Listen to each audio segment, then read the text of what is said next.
that Let's do that. the world's probably going to enjoy. And so, welcome to a live stream, anybody who's watching here in the middle of the day, and you're totally catching into a conversation that's already happening with me and my buddy Aaron Chapman. And we don't have any viewers yet, so we'll give them just a second to log in. So, I find that in real estate, the people that come in to buy a house or sell a house, everything can be smooth and smooth and smooth and smooth. And then that last 48 hours is the biggest stressor on the planet. And you think about it, it's because you're managing movers, you're trying to find your ID because people pack up and can't find their ID for closing, and they have to do the deposit and the wire, and everything feels like this huge stress ball.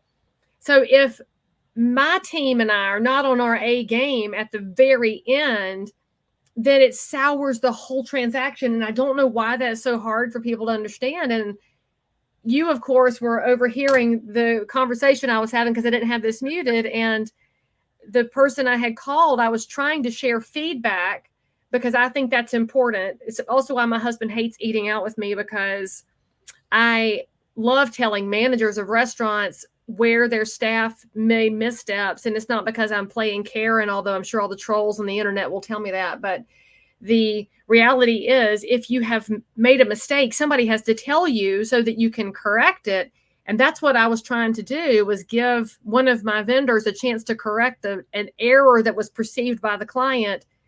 And all they do is argue. And I know we want to be defensive of our own teams and our own business process, but at a certain point, you have to say, all right, I got to make this better. I mean, I think more side, so a mind open enough to accept their information. I'll just be blunt. I have a really, really difficult time giving people the tough feedback because of the emotional reaction I get. I can have that conversation with my buddies. I can't have that conversation very often in business because there's a lot of emotion in business, just like what you said. This guy's, coming back at you trying to defend his position rather than understanding that, hey, wait a minute, we can make it better and we'll get more deals. I started asking this question several years ago. I would call clients like 2-3 weeks after the deal, just out on the fly, just no scheduled call, just call them up and say, hey, one, I appreciate you being willing to do business with us and trust us with that. Second, is there anything that you think that we could incorporate into our process that makes us better at what we do or more efficient, something to that effect? Now, one, I find that when people ask the question, how did we do? Everybody goes directly to the negative and they want to critique you. And you've been giving them an opportunity to critique. If I'm asking them, hey, what can we incorporate? I'm now brought them in as a business partner, evaluate my business and tell me where I can be better. And now they have to take a constructive approach. The second they take that constructive approach, say, hey, cool, I'm going to give that to my team. I'll let you know what comes of that. And then when I call them back, say, this is what we did. Can you tell me how that turns out on the next deal? Now they have to do another deal with you, right? And you get to talk about that and evaluate it. Now, what I've also found is in that whole process of conversation, I learned how to construct my process where I find that everything in the very, very, very, very beginning as a lender better be spot on. Otherwise, you create a lot of problems down the tail end of it, going to underwriters at the end. Like you said, the end of the deal, people stressed. You're adding to the stress at the end of the deal. So I have great pre-qualers. 2 of them are underwriters. And then at the very tail end, I have one of my best people on my team to finish all out, schedule all the closings, make sure everybody knows what's going, manage all those people so you have the greatest experience possible at the tail end. Because what happens, you can have a bad experience in the middle of it that you're having to fix all the time and have a great ending. And everybody's like, that was great.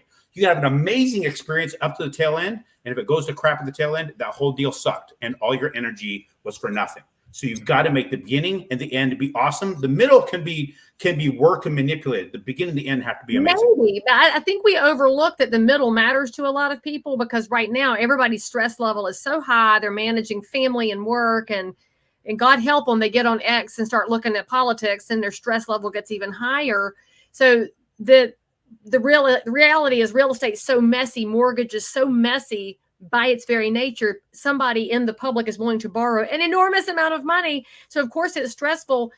So I think we all have to think about the middle section, because that was where my client got frustrated, was in the middle, trying to make sure everything stayed buttoned up, because it's a buttoned up person. And I will say this, because whoever clicked the heart button on there, you loved what Aaron said, you're totally grabbing how he was collecting feedback, because I was writing the same thing down, because I am the person who, when I go to Amazon, I look at the 1-star reviews first before I look at the 5s, because the 5s are probably paid for by these little influencers on the interwebs. The person leaving 1 star, they are not influenced by nothing except their own aggravation. And I want to know what the irritant was. And to the point of where we do get into defensive mode, I do want somebody to defend their team. I want them to defend their people, because that's the mark of you're building a company where you believe in the people that work for you. And I love that. But there also has to be that humility that says, yeah, we're great, but we've got to get better. And I think we're all facing that on the real estate side right now, because our whole industry is restructuring at the behest of the DOJ, at the behest of lawyers. And we don't even really know who's pulling the puppeteer strings, but we're all trying to pivot. So we have to get better in an unknown, very foggy world. And so anyway, for those of y'all that are watching, you should share this with a friend, because this is kind of a live edition of Crazy Shit in Real Estate, which of course is my podcast with over 1 million downloads. We're in the top tippy top of podcast.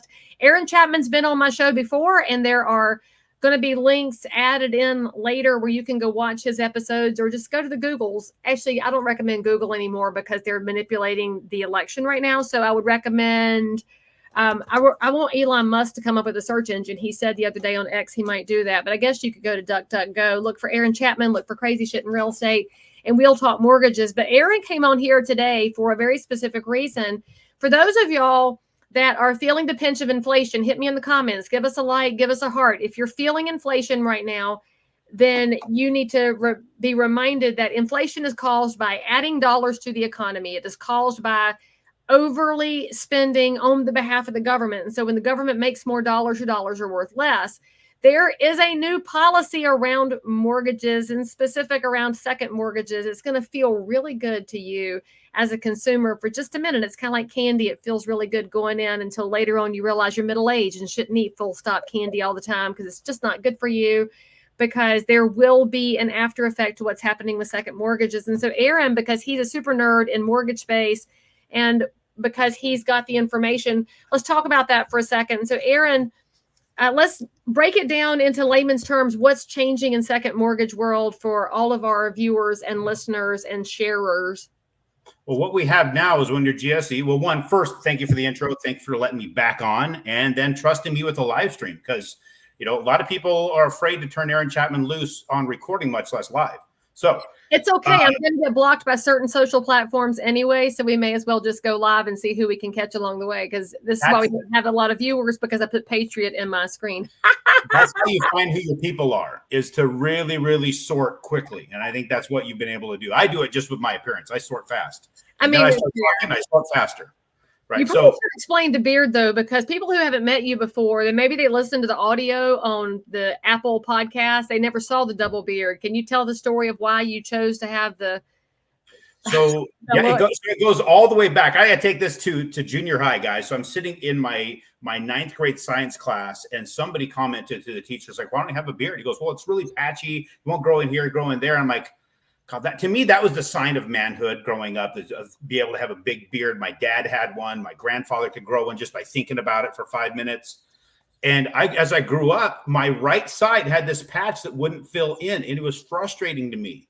I got in a motorcycle accident August 8th of 2008, right as everything's crashing. I got wiped out, 80 plus miles an hour, tore up that side of my face, shattered both my legs. I woke up in a hospital bed. And if you've ever been to Arizona, laying on the pavement at 12:24 in the afternoon on August 8th is not a comfortable bed, right? So I had a lot of burns, a lot of road rash.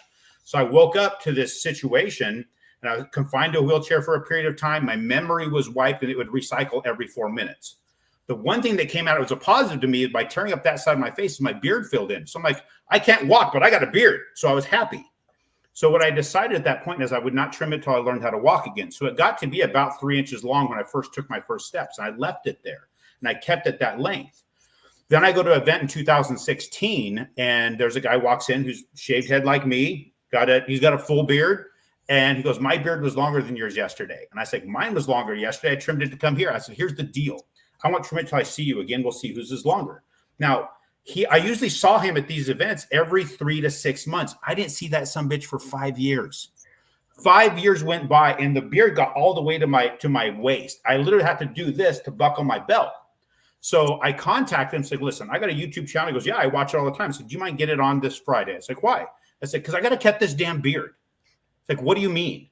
It's like, don't you remember? It was like December 2016. I talked to him. He goes, I forgot all about that. I said, well, I didn't. So he comes on to the show, and I took my knife out. It's actually this knife given to me by my buddy Larry Yatch, who used to run the SEAL Team 3. I cut it in half right there on the show. So he's asking me later, it's like, what's the deal? I forgot all about it. How did you remember that? I say, I'm of the opinion you have to wear your commitment on your face. I said that to you. I committed to something, and now I have to deal with the uncomfortable crap of getting this thing caught in my armpit while I'm sleeping, that kind of thing. It's not awesome, but it's become a brand. So now everybody knows me by this, the mortgage banker and the kind of the expert in inflation and all these things that walks around looking like this. Was your wife so excited when you cut that beard? She wouldn't mind it coming off completely, but she understands the brand scenario. She heard the story. What's funny is she didn't know the story till like year 4. And she's like, that's why you're doing that? I'm like, yes. And she's like, that's completely. Did it not occur to you to tell her? What are you doing? Or she never asked until you didn't tell? There's a lot. That's exactly it. There's a lot of things that are going on in here that don't rattle out. She'll hear about something that I did, or I just planned a trip to Alaska to go hunting. I'm leaving next week. So when are you going to tell me? I'm like, we live in the same house. I figured you would know. Okay, that's hilarious. And friend, I feel for you. So I was trying to make us go to an X space at the same time, but I don't really know how to do that. So let's just click. I don't even know what category this is. We're totally practicing things on you people since it's live in the middle of the afternoon. We're going on the fly by the skin of our ass. And if you guys can't handle it, and this was recorded to go on the show anyway. So what does this count as? Let's see. Small business, where does inflation fall in? Should that be in business and finance instead? You're looking to try and see where inflation's at? I know. I was just looking at creating a space. And so let's click start now. So I don't know anything about creating that kind of stuff. I've got technology people for that kind of thing. I don't either. So I'm just going to put it on recording. Can it hear me? I guess it can. All right. So anyway. All right. So look at all our viewers are sitting there. So if you have a question about inflation, a question about second mortgages, a question about mortgages, feel free to hit us up in the comments at any time while we're talking here. And let's get back to where we were because I got distracted by your beard. The reality is that when we talk about the other reasons. What? That's one of the other reasons. It distracts people from other things I might be doing. I mean, it's fair. So the reality, when you said GSEs, that's the government sanctioned entities. That is your Fannie Mae, Freddie Mac. That's where 80% of our residential mortgages are backstopped by the federal government. If you're in real estate, you knew that. If you're not in real estate, then you should know that if you have a conventional 30-year fixed mortgage, the chances of your mortgage being backed by the federal government is 80% because the rest of those loans are going to be those shelf loans at most lenders. Now, there's a huge change has snuck through.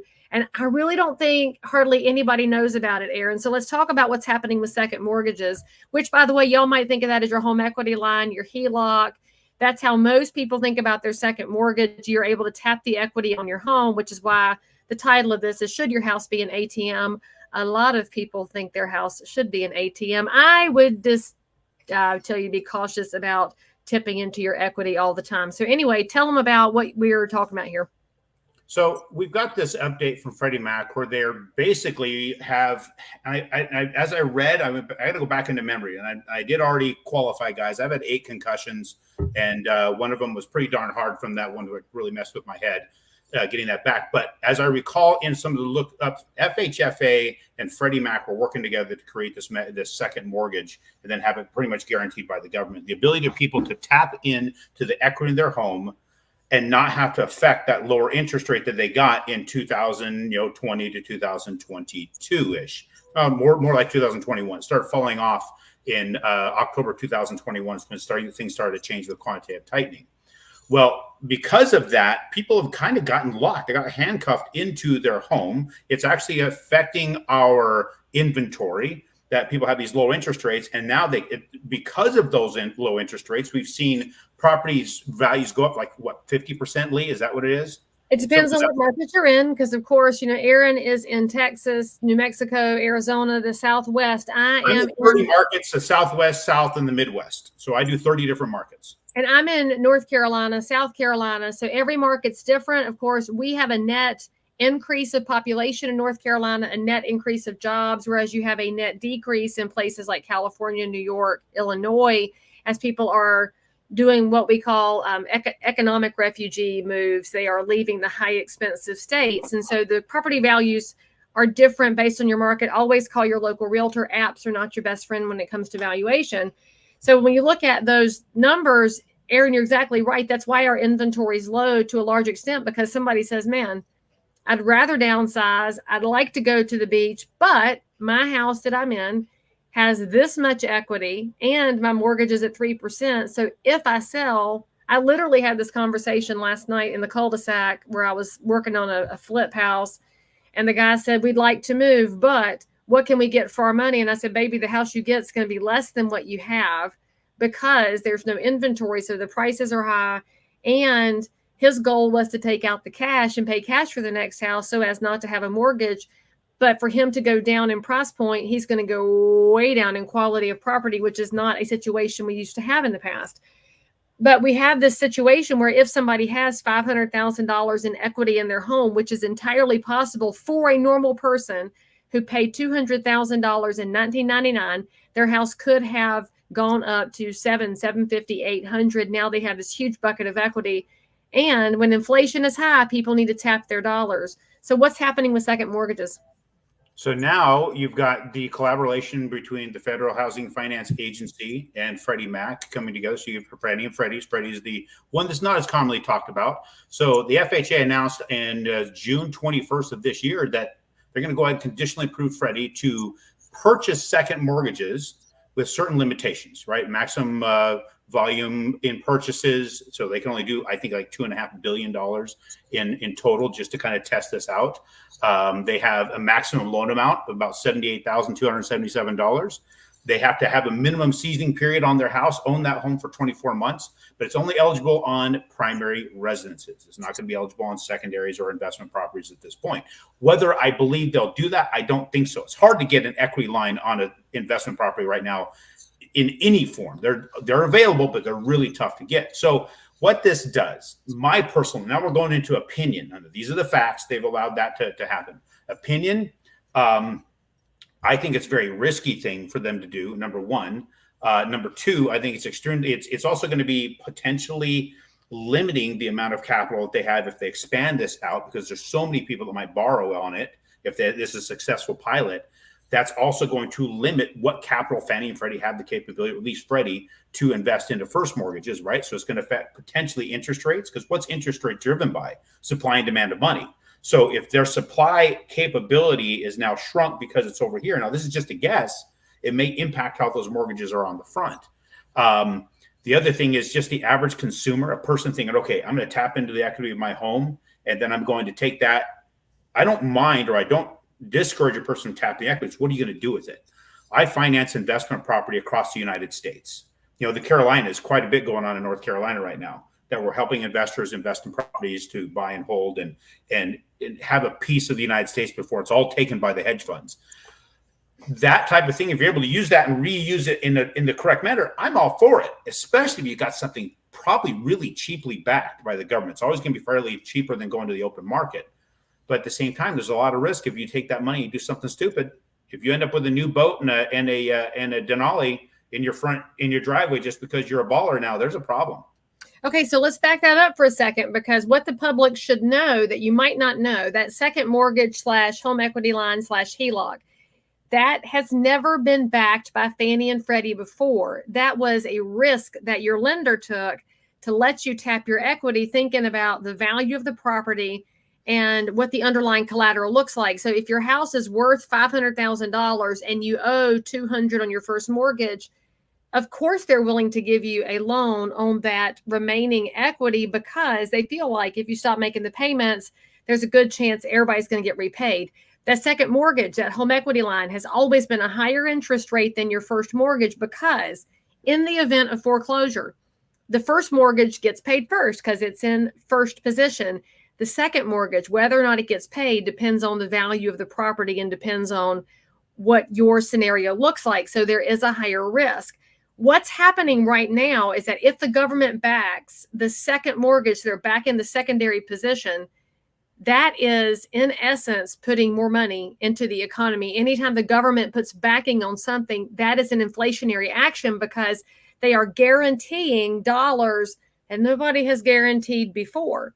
Now, what we're expecting to happen in the second mortgage market is that those interest rates will come down because if I'm a bank and you need a second mortgage and the government's going to make sure I get my money back, yeah, you can have that money. That's fine. So what we're seeing is the potential for your home equity line interest rate to go way down. Aaron, what are you hearing on your mortgage side of things as to what that rate could look like on these, first of all, these new ones that Freddie is doing, and as we go forward, because we all know the government loves spending money. And by the way, y'all, that's an agnostic political statement. Both parties have a very big proclivity towards spending money and printing dollars. So right now, I'm not seeing those popping up on my rate sheets at this point. So, when they do these test pilots, they approved it last month. So whether or not they've actually been able to put together the total program, start releasing it and if they are releasing it, could be isolated releases at this point. I've not seen any of those hit my rate sheet. When I do, I'd love to come back and talk about that. But I believe it's probably going to be maybe within a point of what the first mortgage rates will be, just because, like you said, the risk is being taken down by who is issuing that capital. It's not the government's money. It's not Freddie and Fannie and Freddie's money. This is all banking capital. Pause that for a second. The government doesn't produce anything, y'all. Would you please always stop saying that the government is producing anything? It's our taxpayer dollars, whether they're today's taxpayers or the future taxpayer dollars. The government is not a producer of anything. They are just a consumer. So I have to toss that in there because it kind of drives me crazy when the government likes to take credit for what they do. All they do is take from us, the citizens, and then do what they wish with it. But you're 100% right that this is obviously early days on this.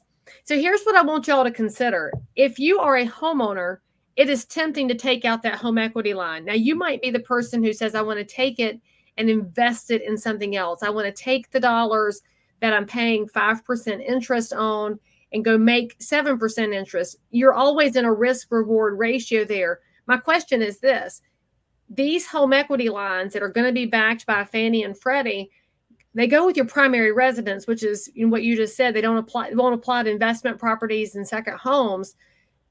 Are you willing to put your primary residence at risk? And this is a question that bothers me tremendously as a realtor, as somebody who's got a financial background.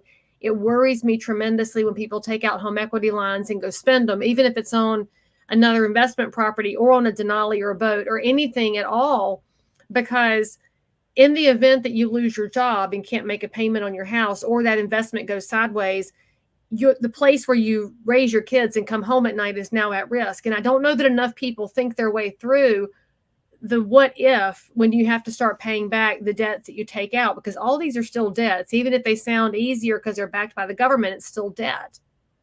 It's still something that has to be repaid. That's the bottom line, what you're saying there. If a person doesn't have some way of guaranteeing their repayment on that, you're putting you're huge risk. If you are going to put yourself at risk, if you are going to take that risk, make sure you're putting it someplace very, very secure to join it. This is not one of those things where I'm gonna try and get into the newest Bitcoin, see if I can get in on this deal. Now, that's not what this is for. If you're going to choose to do that, you definitely need to walk cautiously and put it someplace secure. Now, we all believe in real estate. We're sitting here on the Crazy Shit in Real Estate podcast. We don't know where it's going to go. I have no idea where it's going to go. But I do have a lot of faith in the real estate investor buying in certain markets, the South, the Midwest, for some of those really, really good buy and hold rental markets. And we are pushing renters up. I just think what's going on with the hedge funds. But at the same time, caution, huge caution with this. This is not a freebie. This is not an ATM. We don't know. I don't believe we're going to see the big crash that we saw in 2008, but there's a lot of shit happening I didn't think we're going to see, right? Every day is a history book event right now. Every day is a history book event right now. This is crazy times. Exactly. So we can have all the metrics in the world that would say real estate's a safe place. But we also have insanity going on everywhere else that could just completely implode everything. So, okay, so let's talk about one of those insanity things that is infuriating to me when I see it in the news media. And I know that you and I are very aligned on how we see some of these things. The talk that is continually being dripped out of Washington, D.C., this insane proposal to tax unrealized capital gains. That is what concerns me the most. So if you back up a few minutes in our conversation, those of y'all that are joining us, hey, what's up? Aaron and I are talking mortgages, changes in the business, what to do with your housing money. In many markets around the country, your equity has just ballooned into this huge number. And as most people know, if they've paid any attention, on your primary residence, you do have a capital gains exclusion. It's not been indexed since it came in under the Clinton administration in the 90s. So if you're a single person, you're exempt from cap gains up to $250,000. Above that, y'all, you're paying your capital gains rate. And how much that is depends on short-term versus long-term, depends on your income level. That's how your capital gains rate is determined. If you're married, you're exempt up to $500,000. And above that, you're going to pay capital gains. So let's just say that you're a Mao in the house that you paid $18,000 for 50 years ago. And now it's worth $800,000 and Pawpaw's gone. So your taxes now, you're filing single, you're at $250,000. What is Mama going to do with that extra $500,000? Well, she's going to have to pay capital gains on it when it sells or when the estate happens. The government is proposing that you be at a position now where you pay taxes on the capital gains in your home that you've not sold. So ask yourself this question. This is bothering me tremendously. And what bothers me more is how many people are astute and really smart, and they're not catching all these conversations because of what you just said, Aaron. There's a new history-making moment every single freaking day. So the normal person can't absorb everything that's coming at them. I am wildly concerned about that proposal coming out of DC because it's a money grab from the government. And if Mama is suddenly being told she's going to have to pay unrealized capital gains, so she's not sold the house, she's just getting a tax bill for the amount that the house is proposed to, or purportedly worth, where's she going to get $100,000? What's even scarier, Lee, if that kind of bullshit goes through, who determines the value of that property? Well, the government wants it to be the AVMs because the government hates certified residential appraisers, and they are often promoting these automated valuation models, which some of y'all might call Zestimates. It's the numbers that are created by the internet, by computers, by algorithms. So if the algorithm says your house is worth $900,000, but you call your local realtor, and I'm like, baby, that ain't $900,000. You're on the side of the hill backing up to a 4-lane highway and a power line. You're at $775,000. The government's going to go with the higher number when they come up with your tax rate. This is something that's very valid and should be of concern to every single citizen who is a property owner, because what do you do if you're faced with a huge tax bill? How many people then are going to say, I can't pay it, so I'm going to have to sell? Is this their way of getting inventory into the market while they grab your money? Well, okay, fine. So Mama has to sell her house and pay the government $100,000.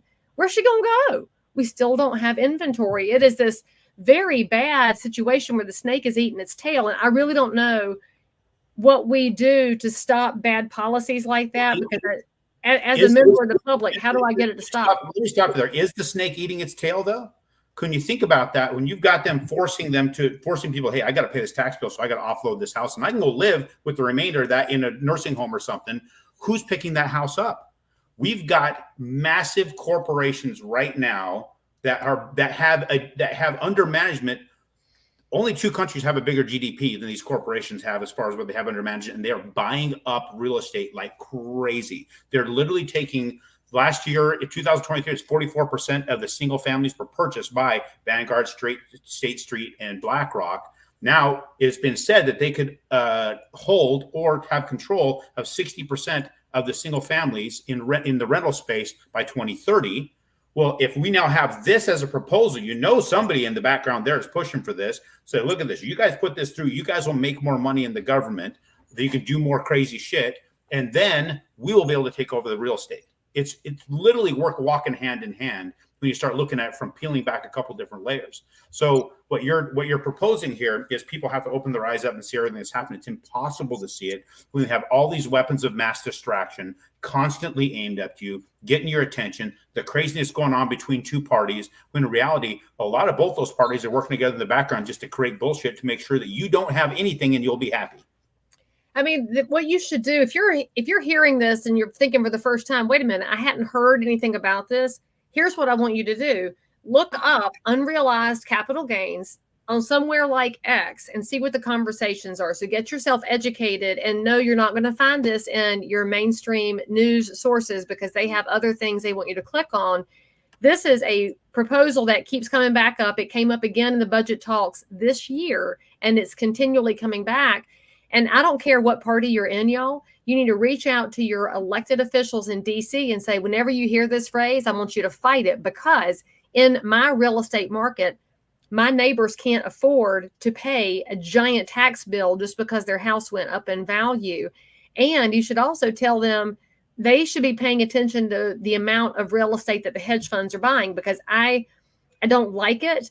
And I got into a very spirited conversation with another realtor who believes that if you're going to be in support of property rights, you have to agree that anybody can buy anything that they want. And the libertarian side of me wants to agree that no regulation is better. But then the reasonable side of me says, however, I also don't like foreign adversarial governments buying up our U.S. farmland. I don't like giant hedge funds owning all the houses in my community, because I know what that does to people. It takes away their opportunity for a future that's financially stable. In fact, if there's anything you should be doing right now, it's buying as much real estate as you can so that you have a stake in the ground. And then the hedge funds can't buy as much property as they want. You have to go up against them with your dollars and buy it and quit renting forever. But you're also going to have to vote like your money depends on it, because it does.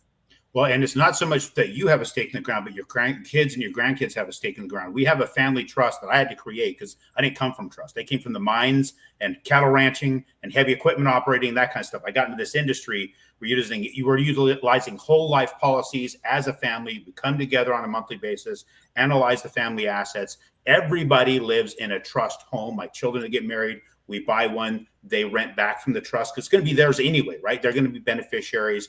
We've set that all up. And I'm doing that because that's the only shot they're going to have. There's no way they can afford this on their own. It ensures that we have the capability to pay for it as a group. But when you look this up, Forbes actually put out an article on April 30th about this tax plan. It's reject Biden's plan to tax unsold assets. That is a Forbes article. Now, it talks about people who have large net worths. Guys, you got to think about this. Everybody ignores it because, oh, that's somebody with $100 million.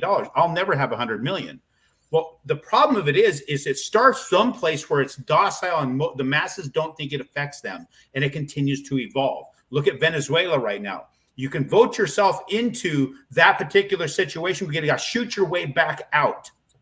There's no way that these things ever stay where they are. We know that about the bureaucrats we're dealing with. They start kind of inching it in. It feels okay. We're going to get you going. They're going to boil your ass. You need to not let this kind of thing sneak up on us. We need to be very aware of what they're doing. Well, and to that point, I think a lot of people forget to consider the value of their primary residence when they look at their net worth, because they're regular middle-class working people. They may have a 401k, they may have a pension, they may have an IRA, but that's way off in the future. And they've got bills coming in, they're paying for things, and they forgot that the house that they're in has gone up in value, especially since the COVID era started in 2020. There's a lot of people that you bought your house in 2010, 2000, you bought your house years ago, and because you live in it, you're focused on, oh, I got to get a new washer and dryer. Oh, the roof's got a little leak. Oh, I got to replace this shrub. You're not thinking about what happened to the value. And so your net worth has gone up a lot simply because of the era that we're in. And so, by the way, if you're curious about the value of your house, if you're in this area, you can reach out to me. But honestly, wherever you are, reach out to your realtors. I mean, your realtor would love nothing more than to give you a quick snapshot of market value, so you can calculate your own net worth and understand how these proposals may or may not apply to you. And to Aaron's point, you have to be willing to say, wait a minute, what's being proposed, I'm a regular Joe. This is going to apply to me. You've got to speak up and fight back. I mean, the fighting back is often not the fisticuffs fight. It is the phone calls, emails, and texts that aggravate the life out of an elected official. Be the squeaky wheel. That's who changes things at the county commission when they're talking about property tax rates. Here in my county, there's a lot of fuss about tax valuations and property taxes, and a lot of the people that are mad about it haven't moved, haven't changed anything, but the county's value has gone up around them, and they don't really know how to process that. And I understand the frustration because the numbers are high. I mean, real estate is high right now, especially as compared to what it was 20 years ago, which goes back to the point of buy real estate now. If there's anything I would go back in time and do back in my 20s, whenever that was in the last century, I would buy more real estate. I wish I had bought more houses when they were cheaper because I missed an opportunity because I did not see long term. And if I look at all of the challenges in and around the market, the new entrants to the market, the hedge funds, if I look at what the government's proposing on bringing second mortgages into government backing, all of those things are going to loosen up the market that are going to make people continue to pay more for it. So you buy more real estate now while you can, and simultaneously argue about these terrible, terrible tax proposals. And thank you for that tip on the Forbes article. Steve Forbes is always the voice of reason when it comes to economic things, even if you disagree with him on other items. Well, and people do trust what he has to say. So a couple of things with what you just said there. One, the squeaky wheel, guys. A lot of the people who are writing this stuff, they don't quite understand the unintended consequences of what they're writing. I've had occasion. They're renters, Aaron. I think a lot of the people in DC and the think tanks, they're renters. They don't get it. Yeah, they are. Hell yeah, they are. And they believe what they're doing is they're taking this holy crusade on to help people in their spot. They don't realize what they're doing to their grandparents and their parents. And so I've had occasion to be in front of many senators and members of Congress to speak on real estate and the effects of inflation and some of their policies and proposed policies. And we've knocked down a lot of them with the group I'm part of. Now, one of these things you were just talking about, the $100 million, like you're not worth $100 million, not in today's dollars, but with what's going on with inflation and what the crap they're playing with the treasuries and all that stuff, $100 million tomorrow is not $100 million today. So let's talk about something real quick. I'm a massive advocate of the 30-year fixed. To me, it's the greatest financial instrument in history. Agreed. It's also the greatest financial instrument in history to Warren Buffett. So we can get into that if you ever want to talk to me, but let's talk about something 30 years ago. I walked into my very first Taco Bell in 1994 in Moses Lake, Washington. I ordered on their value menu 2 crunchy tacos, 2 bean burritos, and a drink for $1.99. Fast forward to 2023, November 2023. My daughter had to go back to school for something. We drove by a Taco Bell. She goes, hey, let's hit the drive-thru. So I drove her through before I was dropping her off, and she ordered exactly that. 2 crunchy tacos, 2 bean burritos, and a drink. What do you think I paid, Lee? $32. Oh, you're an inflation freak. No, $15. Okay. I don't eat at Taco Bell. And so as a mother, I feel obligated to say, why the heck did you say yes to your kid wanting to eat that GMO garbage? But that's a different discussion altogether. Understand. But I got to thinking, hey, $32, you putting that I'm also a viewer for poking at Taco Bell. You're taking this to a high level meal at $32. But the point is, in 30 years, that increased, that the cost adjusted by 750%. So what does that mean for you? You may think, hey, I'm not going to be affected by this thought process, this tax scenario, but the dollar value is changing so rapidly over time. Yeah, they used to mint a $20 gold piece. You could walk into a department store and buy a hat, a suit, a tie, a pair of shoes, a pair of socks, and a belt for that particular gold piece. I can't get the socks I'm wearing right now with that because that $20 doesn't buy hardly anything, but you can get all that stuff with an ounce of gold. The ounce of gold has not gone up in value. The price of those clothes have not gotten more expensive. The dollar you exchange for it has lost a significant value. So if you want to look at how that dollar affects your 30-year fixed mortgage, it's a great instrument. If you want to see how it affects your net worth and what they're planning to do to you, it completely screws you. So you've got to think ahead on a lot of these things and understand that what happens to somebody else will happen to you. They're targeting you, the middle person, not targeting the rich. They're targeting you.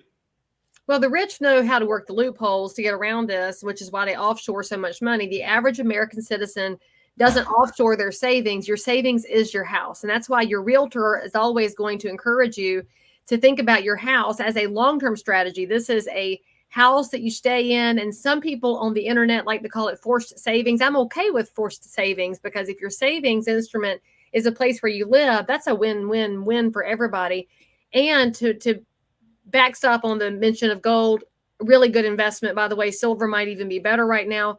But let's just talk very briefly about the idea of investing in real estate. Do you invest right now, or are you waiting on some kind of future reason to invest? And when I say future reason, I have to go ahead and say it, because so many people ask this when they call our office. Hey, Lee, when is the market going to crash? And when are we going to see the prices fall like they did between 2008 and 2012? And I get to say to them, unless you have a time machine, we are not going back to those prices. And I might be wrong, but I don't think I'm wrong, simply because of the inflationary changes to what the dollar is. So if the market corrects, I don't see it correcting like it did then, but you might see some stabilization, some easing off of pricing, as opposed to the great gully washing that we had in those great recession years. So what are you seeing right now? If you pull your crystal ball out and somebody asks you, when are rates going to fall? Are you buying right now? When are we going to see a correction?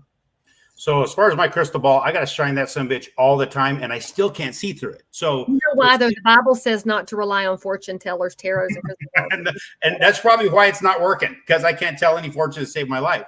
I walked right into the 2008 like everybody else, owning real estate all over the place.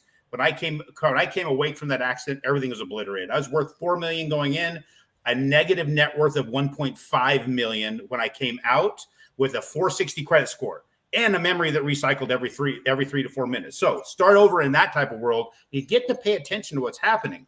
Now, my opinion, is we are going to see some pretty significant swings in isolated markets. But as far as where Austin, I think Austin's going to see it. Austin's going to see it. You're going to see it in parts of Florida that took in a lot of massive influx. You're going to probably see some of that happening in California, because California right now is really not only just getting their ass kicked because they just have the wrong thought process altogether. Secondly, look what's happening with the insurances. We got insurance companies, big insurance companies, pulling out of Florida, out of California. They're driving the price of insurance up like 50% in some places. Why? Because cost to rebuild is enormous. Then, of course, you have the fact that they're really, really light on crime. People are breaking in and stealing everything. You've got things getting burnt down. That's what happens when you let people just run rampant and protest with a blowtorch. So those kind of things are going on. That's going to affect real estate, and there's a lot of effect that will have with how the culture is. Now, as far as my opinion on is now the right time to buy, so I look at that as a person sitting on the sidelines or sitting in the stands at a football game. They're like, I'm going to wait for the perfect time to run out there on the field and get on the highlight reel. 99.99% of the time, the only people on the highlight reel have their ass already on the field. If everybody thinks that now's the time to run on because it's the perfect time, it's the perfect time in the market getting real estate, guess who else is running on? The entire freaking stands. You got 30 million people running onto the field at once. You're going to get your ass stomped. You're going to get kicked. You're going to get crushed and going to possibly killed trying to do that. Why don't you just get on the field now? So if you're on the field and you're making deals, it doesn't mean you have to do every deal. You don't have to buy every house that gets presented to you, but you have to be smart. And if you don't understand what that is, then we need to sit down and talk. Let's evaluate what it is you have to do to get involved in real estate, whether you're buying with Lee or you're buying with other people across the United States. We do business in South Carolina, North Carolina, all across the U.S. My whole goal is to guide you into what's going to help you become successful with that. Now, if you're watching and you're doing and you're picking up a deal here and a deal there and a deal there, and the perfect time does happen to be when you get on the highlight reel, you'll already be on the field. You'll already be playing ball. You'll already be able to pick up some of those deals and maybe even have contracts in place at the time. So that being the situation, what I tell everybody is get in the freaking game now, because if you don't, you're going to get stomped trying to play the game later. And by the way, that's a long way and a very perfectly expressed one of why your realtor wants you to be pre-approved before we get into the weeds of the house hunting process. Because if you've done all your financial work in advance, Then when the house does come along that presents itself, you don't have to spend the next 48 hours digging up tax returns and answering questions. You're already in the game. But I got a rabbit hole, one more little pathway here before we jump off of this conversation for the podcast. You mentioned insurance, and I think it is the sleeping giant dragon of a problem in real estate, simply because the system is set up as a net loser in so many different areas. We are losing coverage. Florida has been destroyed by the loss of coverage. California, same thing. North Carolina. I used to hate the rate bureau. Now I'm grateful for the rate bureau because they're able to be the interface with the insurance companies and not allow the coastal communities to be destroyed and make other areas carry the burden. It's such a wild space. You're in the mortgage business. What are you concerned about when it comes to insurance and the everyday homeowner? So what we've seen recently been a change to us in the mortgage space was before, as long as you got enough insurance to cover the loan, if something happened to the house, we were fine and we were approving that. It's changed very, very recently. We have to have total replacement costs. So that's pushing the cost of your insurance up. Now, Fannie and Freddie are saying, we've let this slide for a long time, but now you need to have total replacement coverage on your mortgage, and we have to have a breakdown from the insurance company as how they came up with that replacement cost. They have a way of breaking it down. So okay, that's so wait. If somebody's buying a house and they're scooping up a really good deal because they found a house and there's a divorce going on and they slash the price $100,000 to make the house go away, the mortgage is going to insist that the insurance cover total replacement cost and not the collateralized amount in the mortgage. Yes, and let me explain why. So when you let's talk about this for a second, Lee. You're the person that found a great deal on this house, right? I paid $100,000 for a $250,000 house. I got $150,000 equity. I'm kicking ass, right? By the way, listeners and viewers, that doesn't exist. This is hypothetical. Please do not call us looking for that deal. Carry on. I have to use really crazy hypotheticals to drive the point home. So you got this crazy situation. The person stepped into that. They have 150,000 equity. They close on the house, and all we did was get them enough coverage or require enough coverage for that $120,000 loan. It's really cheap coverage. Then a month later, the place burns down. All the insurance is going to do is pay off the loan, give enough money to pay off the loan. But now you're getting letters from the city. And what is the city telling you? You've got a burnt down house. You need to scrape that. You need to clean that up. You need to get this per because we're not going to tolerate that mess. Do you have the money to do that? You might be a first-time investor. You may not have that capital. You just lost 150,000, actually 170,000 equity because you put $20,000 down. Now look at where you're at. Now you're calling your lender up. You're calling Aaron Chapman and say, one, you suck. And number two, I'm going to have my attorney get a hold of your company because you didn't protect me. Now, if you go back to 2008, the crash of 2008 and all the things that happened, those who are not in business don't realize that we as lenders got attacked because we were the ones that sold America down the river by giving them what they demanded. Everybody demanded a house because it was their right as an American. Everybody demanded to have it for free because they believed they could afford it and they didn't have to qualify. They didn't have to put any money up. So you can get zero. They had zero down investor loans with no qualifying on the income. Now, I was the asshole that gave it to them, so it's my fault. Instead of these people being responsible for themselves, they need to blame somebody else. So now we're in a situation that when somebody lost their equity in their home and they have to pay money to go clean up the mess, and now they have this empty lot they can't really do anything with, it's my fault. They're going to come up after us as a lender. So Fannie and Freddie are like, guess what? Now you guys have to get full replacement coverage. Since you do not want to own up to your own shit, we're going to make you do this. Now, here's what some people will tell you. Other lenders will say, and they have done this, I've run up against it, go ahead and get it and then change it after you close back to the lower coverage and nothing will happen. But your servicers have to survey your insurance company annually when they're renewing it and see what kind of coverage you have. And here's what will happen. If you don't have the right coverage, they will force place coverage. Have you ever seen force place coverage, Lee? It's real expensive. It's like 4 to 5 times what it normally would be. And here's what's happening. Here's what's really interesting about that. I've had forced place coverage before hit me and say, no, here's my insurance. So I have to prove with my insurance policy that I was covered during that window, and they eliminate the forced place coverage and I don't have to pay it. But if you do not have enough coverage, to cover that because you did what your mortgage broker did, just because he wanted to close a deal and didn't give a shit about you. You went ahead and closed and then lowered your coverage. And then the lender went back with the service and said, listen, we have 8 months here. You weren't covered. We're going to force place that. Be like, no, I had insurance. You show them you didn't have enough coverage. Guess what? You got to pay. You got to pay the forced place. Don't listen to people that don't care about you. There's a reason why things are done. There's a reason why you follow those things that are done, and you continue to move forward as open-eyed as you possibly can. And understand this actually does protect you. I have an investor that had two houses burned down. Both of them he lost equity in and had to spend money to get fixed. And I guess he probably invests in silver and gold now instead of real estate, because that track record would probably preclude you from buying houses again. So I got he has about 20 houses and he still buys. Now, as far as the silver and gold, Lee, I'm going to lean more towards copper jacketed lead is probably the best precious metal to get. Well, that's going to be a currency in the future. Let's just call that what it is. So, it already is. I have a question for you. So on this replacement cost issue, I have found a lot of my past clients never think about insurance again after they buy a house. I see you. I love you. I know who you are. So you buy the house in 2001 and you've stayed there the whole time. You've renewed your insurance policy. You haven't even changed agents because you hired local. Always a good idea. And by the way, people who care about you, most likely to be entrepreneurs, small businesses, not giant websites, for the record. So these people have renewed their policy every year. Their numbers went up based on the tax office. They really haven't budged because they're happy.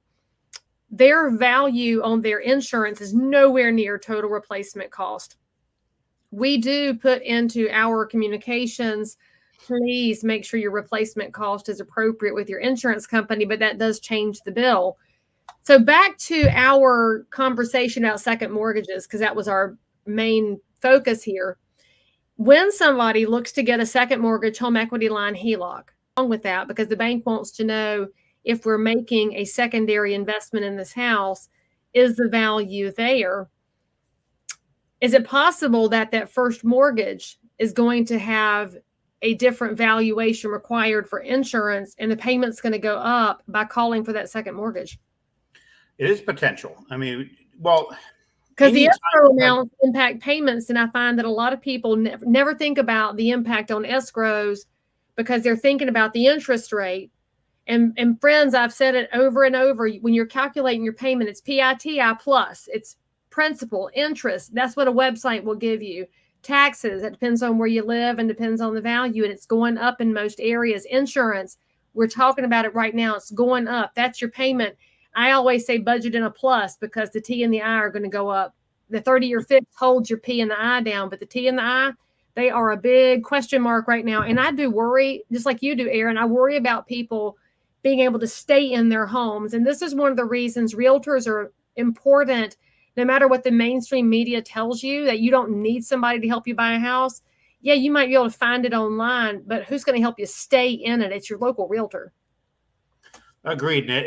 Since they're going to be doing an annual assessment of it, I think that you're going to be you might be in a position where you're going to have that movement all the time anyway. They're going to be readjusting that replacement cost coverage. I haven't seen that cycle quite yet, so we don't know. We'll see if that starts happening this next year. The one thing about it also, what's happened to the cost of reconstruction? What's happened to, the house I'm living in right now, when I bought it, it was 2019. We did a complete rehab evaluation. It'd been just under $200,000 to rehab the house the way we needed to do it. At $403,000, when it was done during the pandemic. So the cost of materials have gone up significantly. Everything's going up. Again, inflation at work. As a result of that, your coverage has to go up. It's something you have to take in consideration. You're going to get punched in the gut repeatedly, and it's not a matter of if, it's just a matter of when it happens. It's going to keep happening, and that's the way it's designed. It's designed in a way to hit you pretty hard. So you got to think ahead before you do anything. So let's see, your top takeaways from this episode would be, first of all, call your local insurance agent, call whoever's got your coverage on your homeowners right now, and see what your replacement value is and see if you need to change that. And if it jacks your premium, it's going to jack your premium, but you do want that protection. The second takeaway is buy real estate. Third takeaway is you should talk to your local lender, talk to your local realtor, talk to your local everybody, and get a current scenario for yourself. And the fourth takeaway is Go easy on the spending, y'all. Go easy on the home equity lines. Go easy on it. When you're going to start to hear these conversations become more frequent, you can get a home equity line. Government's backing it. It's cheaper. Slow your roll before you take out more debt just because you can. Now, if you're taking it out to backstop yourself, talk to your financial advisor. I will say there's a situation on a house here in the area where we work for the buyer. We found out that the seller has been using a home equity line to make the house payments. And when I heard that, my heart just sunk to my toenails, because that means that person is not getting somebody who's able to help them cut through the noise to figure out the best possible plan. Y'all, that's something that might look like an okay plan for a minute, but that's a recipe for future disaster. And I don't want to see future disaster for anybody. So those are my top takeaways. What are your top takeaways for today, Aaron, for our audience? Well, I'd say the number one takeaway is what you just said, is get the spending back, guys. Don't need to have the instant gratification that we have. How many people have Amazon boxes showing up at their door that don't get open for 2, 3, 4 days because you really don't give a shit about it? You enjoyed the click. You need to get past the click. You need to figure something else out. Get a different routine in your mind. Take control of your mind. And that's, I'd say, the best thing a person can do is figure out what it is that you want to have happen in your life and start putting steps in place to do that. We're going to come back. I'm going to be back on here again. Lee doesn't know that. Well, you do know, because I got a book.